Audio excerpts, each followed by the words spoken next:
আসসালামু আলাইকুম। আজকের পুলি পিঠাটা একটু অন্যরকমভাবে বানিয়েছি। মানে আমরা সবসময় তো নারকেল আর গুড়ের পুলি পিঠাটা খাই। তো আজকে আমি বানিয়ে দেখাবো ছানার পুলি পিঠা। তো কড়াইয়ের ভিতরে প্রথমে দিয়ে দিচ্ছি নারকেল, তারপর দিয়ে দিচ্ছি খেজুরের গুড়, তারপর এখানে আমি হাফ কেজি দুধের ছানা কেটে রেখেছিলাম, সেই ছানাটা দিয়ে দিলাম। ছানাটা করার সময় একটু খেয়াল রাখবেন যাতে ছানাটা শক্ত না হয়ে যায়। তারপর সব কিছু খুব ভালো করে মিক্স করে নেব। আর সামান্য একটুখানি লবণ আমি এখানে অ্যাড করে দিব। দিয়ে দিচ্ছি একটুখানি দুধের স্বর। তারপর এগুলো সব করে মিক্স করে একদম শুকনা শুকনা করে এটা আমি পুর বানিয়ে নিব একটা। তারপরে পুরটা আমি আর একটা জায়গায় রেখে দিচ্ছি ঠান্ডা হওয়ার জন্য। এখন কড়াইর ভিতরে দিয়ে দিচ্ছি 1 কাপ পানি, সাথে দিয়ে দিচ্ছি লবণ। পানিটা যখন ফুটে উঠেছে তখন আমি এখানে চালের গুঁড়াটা দিয়ে দিলাম। আতপ চালের সাথে আমি সেদ্ধ চালটা মিক্স করে তারপর গুঁড়া করেছি। এতে করে পিঠাটা শক্ত হবে না, একটু টাইট হবে। তো গরম গরম থাকা অবস্থায় এটা আমি হাত দিয়ে মথে নিব। হাতে একটু পানি লাগিয়ে কিংবা একটু আটা লাগিয়েও এটা কিন্তু মথা যায়।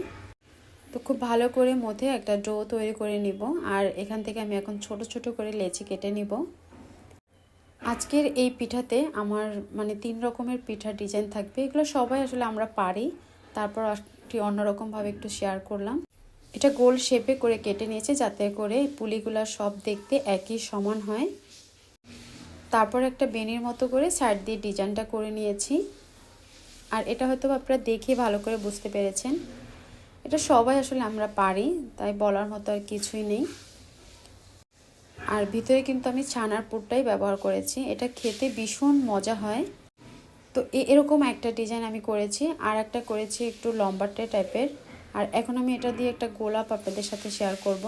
এখানে 6টার মতো করে কেটে নিয়েছি রুটির মতো ছোট ছোট। তাও এভাবে করে বসায় দিতে হবে একটার পর একটা। তারপর আঙুল দিয়ে একটু চাপ দিয়েছি যাতে এটা আটকে যায়। তারপরে যে পুরটা আমি রেডি করেছি ছানা আর নারকেলের, সেটা মাঝ বরাবর দিয়ে এটা আটকে দেব। এটা আটকে দিয়ে যদি একটু খুলেও যায় তাতেও কোনো সমস্যা হবে না, যেহেতু এটা আমি ভাপে সিদ্ধ করে নিব। তারপর এভাবে করে ঘুরিয়ে ঘুরিয়ে দিলেই কিন্তু গোলাপ ফুলের পুলি পিঠাটা হয়ে যাবে। পাপড়িটা লাস্টে একটু চাপ দিয়ে নিলেই ব্যাস তৈরি হয়ে গেল আমার গোলাপ ফুল। দেখতে কতটা সুন্দর লাগতেছে আলহামদুলিল্লাহ, নিশ্চয়ই ভালো করে বুঝতে পারতেছেন। তো মাঝ বরাবর আমি আরেকটু পুর এটার ভিতরে দিয়ে দিলাম। আর এটা 10 মিনিট আমি ভাপে সিদ্ধ করে নেব। ব্যাস তৈরি হয়ে যাবে আমার ভাপে পুলি পিঠা। আর একটা পুলি পিঠা যেটা চষি যেটা বলে, সেই চষিটার ভিতরে আমি পুর দিয়ে করব। হাত দিয়ে চেপে চেপে তারপর এটা আমি মিক্স করে নেব। তারপর কড়াইয়ের ভিতরে 1 কাপ পরিমাণে পানি দিয়ে নিলাম। তারপর গুড় দিয়ে নিচ্ছি। আর গুড়টা গোলা পর্যন্ত অপেক্ষা করব। যখন গুড়টা গলে পানিটা মানে বলক চলে আসবে তখন পুলিগুলো আমি ছেড়ে দিব। আর এই পুলিটা যখন ছাড়বো তখন কিন্তু প্রথমে আর কি ডুবে যাবে, তারপরে যখন এটা সেদ্ধ হয়ে যাবে তখন এটা ভেসে আসবে। তো এভাবে করে আমি সবগুলা পুলি আর চষি এটার ভেতরে দিয়ে দিব। 2 থেকে 3 বার যখন বলক চলে আসবে তখন আমি চুলাটা অফ করে এটা নামিয়ে একদম ঠান্ডা করে নেব। যখন এটা একদম ঠান্ডা হয়ে যাবে, আর আগে থেকে একটু দুধ জাল করে রেখেছি, দুধটাও যখন ঠান্ডা হয়ে যাবে তখন এটা মিক্স করে দিতে হবে, নতুবা কিন্তু দুধটা কেটে যাবে। তো আমার ভাপ দেওয়া যে গোলাপটা এটা আমি মাঝ বরাবর রাখলাম।